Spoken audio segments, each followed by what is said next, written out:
أنا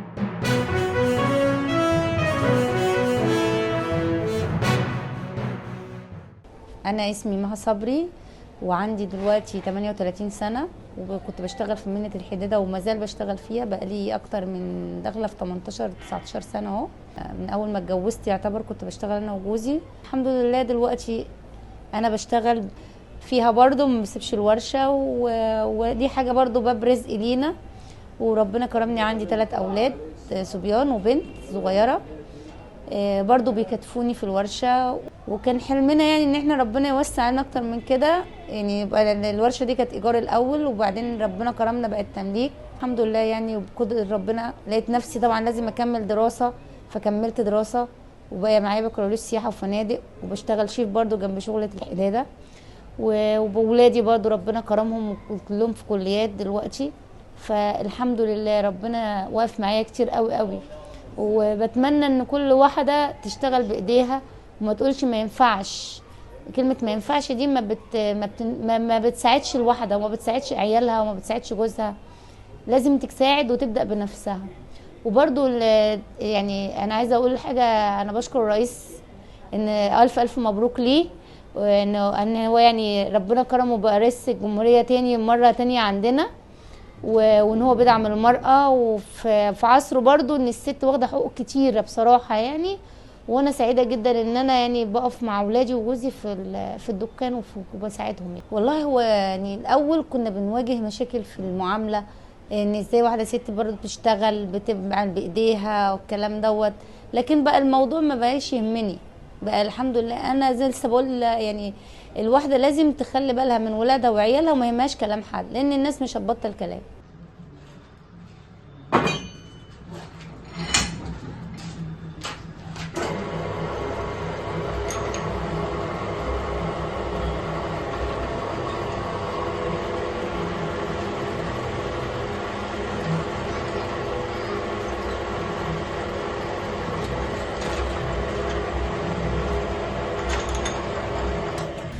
مشهورة بأم كريم. بقالي أكتر من 40 سنة، أكتر من 40 سنة شغالة، وبشقى وبلف وبروح واجي واتمرمط، وفي المية وفي الشتاء. الشتاء ده أكتر حاجة عندي مرازيني في المية، وبجري واطلع الرابع والخامس والعاشر والاتناشر على كتفي. عمري ما مليت، عمري ما قلت لأ، لأن أنا ليا هدف. هدفي أربي عيالي، أربي معايا 7 4 بنات و3 صبيان، اربيهم وربيتهم صح. ما طلعتش عيل يشيل انبوبه، انا اللي شلت وشقيت عشان اطلعهم ما يتبهدلوش، ما يتبهدلوش في الشوارع. انا كنت ممكن اشغلهم، بس قلت لا. الحاجه التانيه، انا كنت بمشي ببركه ربنا سبحان الله. هي البركه بتاعت ربنا هي اللي تمشينا وتمشي رزقنا وتمشي بلدنا. لو واحد كل ماشي ربنا وماشي ببركته كلنا هنبقى كويسين وبخير. امشي العجله بتمشي لوحديها، والله بتمشي لوحديها. اسوق العجله وهي ماشيه بقاش مصدقه، الناس بقت تستعجب عليا. دراعي انا بشتغل بدراع واحد، اللي هو ايه، بشتغل بالشمال، اليمين عجز.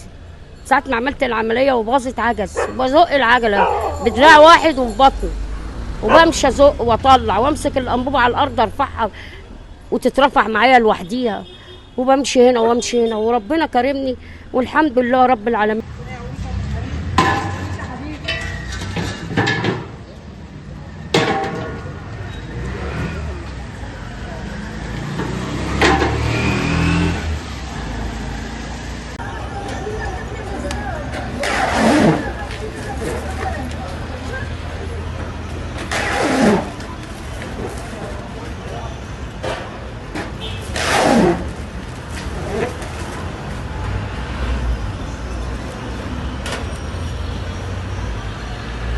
رشا فلفل محمد ابراهيم، خريجة كلية التجارة قسم محاسبة. برغم ان انا خريجة تجارة، بس انا فضلت اكتر المهنة في الجزارة. لان مفيش حاجة مستحيلة ومفيش حاجة عيب. وانا بقول لكل شاب وكل بنت، قوموا اسعوا واشتغل لمصلحة بلدنا، ومفيش حاجة عيب ومفيش حاجة حرام، والشغل مش هيستنانا، لازم احنا نسعى وندور عليه مهما كان صعب او مشقة. مفيش حاجة مستحيلة. بدات المجال دوت انا بداته انا. هو فكره الموضوع الجزاره بالنسبه لي ايه كسيده مثلا وخريجه تجاره، الجزاره مش غريبه عليا، لان الجزاره انا اهلي كلهم جزارين، عن والدي وجدي وكلنا يعني جزارين.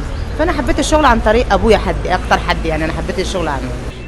نظره الناس ليا في الاول كانت بتنتقدني، وبعد كده بالعكس بقت تشجعني، والناس حابه جدا. وكنت لا انا لما اسيب العمال هم مثلا يبيعوا لهم، لا كانوا يقولوا عايزينك انت، قومي انت يا ام ادهم انت اللي تبيعي لنا. احنا بلدنا مش هتقوم غير لما كلنا نسعى، وكلنا ندور على شغل، وكلنا ننزل ندور ونسعى، وايدينا بايدين الريس نعمر بلدنا ونسعى. الشغل مش عيب، مش مهم انا خريج ايه، المهم النهارده انا هشتغل ايه عشان يعني لصالح بلدي، او لما يكون مصلحتي لصالح بلدي لما تنهض انت كمان هتنهض، وهتلاقي اللي انت بتحبه، وهتلاقي نفسك في اي مكان انت عايز تبقى فيه. دنيا اشرف عبد العزيز محمد، انا خريجه معهد فني صناعي لمده 2 قسم هندسه سيارات، اول مدربه ميكانيكا سيارات بالاكاديميه البحريه.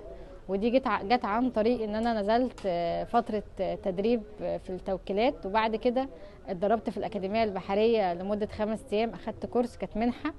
وبعديها كنت متابعه اخبار الاكاديميه، فسمعت ان في مسابقه للتعليم الفني، فبدات ان انا اروح اشترك فيها. فقابلت الدكتور عصام عزت البكلي، كان عميد مجمع خدمه الصناعه وقتها، وقلت له ان انا حابه ان انا اشارك في المسابقه. فهو كان فاكرني ان انا داخله اشارك في مسابقه اكسسوارات ملابس، لان كانت المسابقه دي على مستوى التعليم الفني، اللي هم خريجه التعليم الفني واللي في التعليم لسه. كانت عباره عن 17 مهاره، كانت من ضمنهم بقى اكسسوارات ونجاره وتمريض وكده، وكانت من ضمنهم سيارات. فانا يعني كان ردي عليه لا انا عايزه ادخل مسابقه الميكانيكا سيارات. فهو الصراحه قال لي كلمه واحده: هتقدري؟ قلت له ان شاء الله هقدر. ونزلت بالفعل اتدربت معاهم، اداني فرصه لمده شهر اتدرب في الاكاديميه.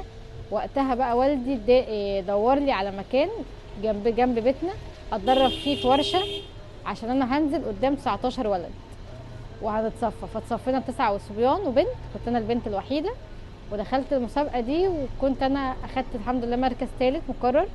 ومن هنا بدات ان هم يطلبوا مني اكون اول مدربه ميكانيكا في السيارات في الاكاديميه.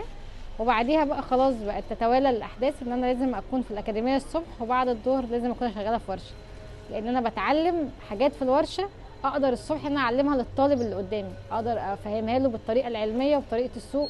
بيبقى عندي طرق كتير، فما قدرتش ان انا استغنى عن الورشه بعد كده. تعامل الناس بيختلف من مكان لمكان، لان انا رحت اماكن كتير جدا، فيهم اماكن شعبيه وفيهم اماكن راقيه جدا.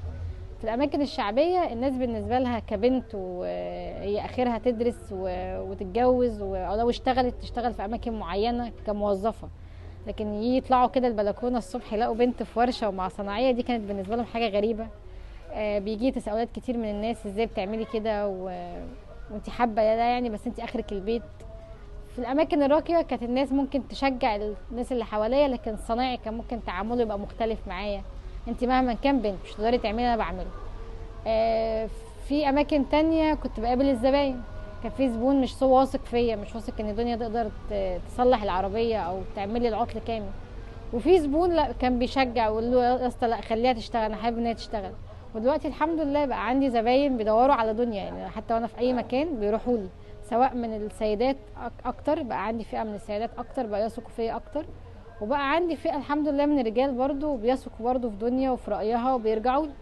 حتى في حوالين المجتمع بتاعي، في وسط يعني في اصدقائي واقاربي بيجي تليفونات من ناس كتير جدا عندهم مشكله في عربيتهم بيسالوني، فدي حاجه بتخليني ان انا مبسوطه وعايزه اكمل، والحمد لله اهو مستمره يعني.